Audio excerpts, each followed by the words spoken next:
Aapkies, my naam is Juffrou Elrie en vandag gaan ek vir julle wys hoekom die son en die maan in die lig bly.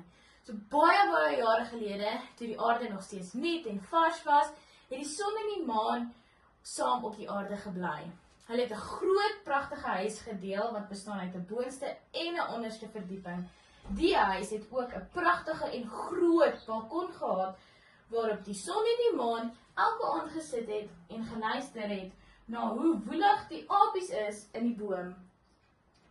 Hulle beste vriend was water, maar hy het nooit hulle pragtige huis kom besoek nie. Kom hier asseblief, kom kuier vir ons, pleit son. Asseblief, kom besoek ons water, smeek maan. Ons kan dan almal saam op die balkon sit en na die apies luister. Maar water het altyd dieselfde antwoord gehad. Nee, son en maan, ek kan nie kom kuier nie. Ek het so baie vriende wat binne in my bly en al die visse en die seediere kan nie sonder my oorleef nie en ek is bang dat ons nie almal in julle huis gaan pas nie. Elke dag het son en maan dieselfde vraag gevra en elke dag het water vir hulle dieselfde antwoord gegee. Eendag, terwyl son en maan op hulle balkon sit en na die apies luister, kry maan 'n blink plan. Ek het dit. As ons die huis groter maak, kan water oorkom en al sy vriende wat in hom woon, kan vir ons ook kom kuier. Son het gedink dit is 'n goeie idee wat maan uitgedink het. En daardie nag het hulle begin om hulle huis groter te bou. Hulle het gebou en gebou en gebou. En uiteindelik het hulle toe hulle huis groter gemaak.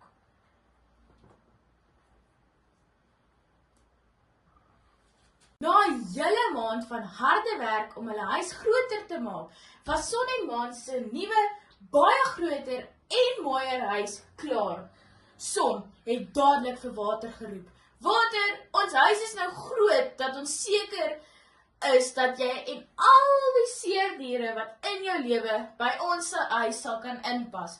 Kom kuier asseblief. Water het uiteindelik ingestem om vir son en maan te gaan kuier. Hy het by hulle groot huis aangekom en versigtig aan die voordeur geklop.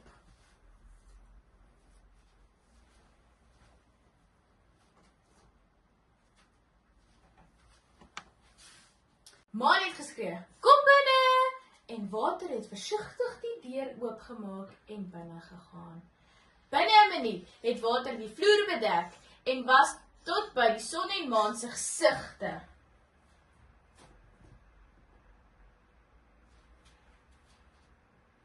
Water het hoër en hoër gegaan en sommer gou moes son en maan trap om op die boonste verdieping te gaan.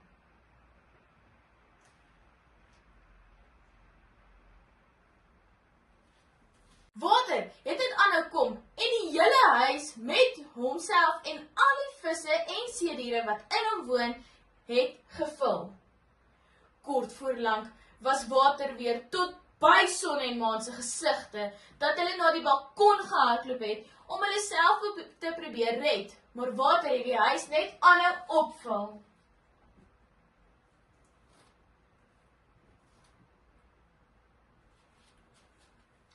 Sommer baie gou was daar nêrens plek vir son en maan om heen te gaan nie, dat hulle in die lug moes opspring.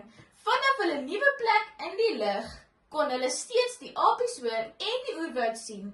Hulle kon ook enige tyd met hulle vriende water gesels wanneer hulle wou, sonder om te verdrink. Hulle het besluit om sommer net daar vir ewig te bly. En hulle het die einde.